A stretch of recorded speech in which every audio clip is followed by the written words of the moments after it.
வெண்பருத்தி நூலெடுத்து வாய் வெடிச்ச பூவெடுத்து நான் அணிஞ்சிட தொடுத்து வச்ச நடினமான மாலை இது.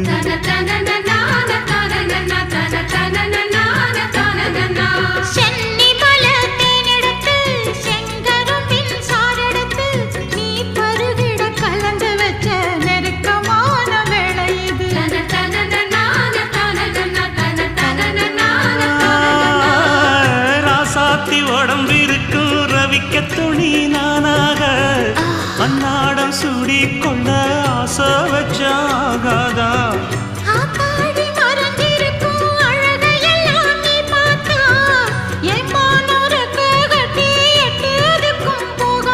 அடிச்சி சக்கரையே எட்டி நீயும் நிக்கிறையே நான் ஏங்கி ஏங்கி பார்க்கிற போறாங்க.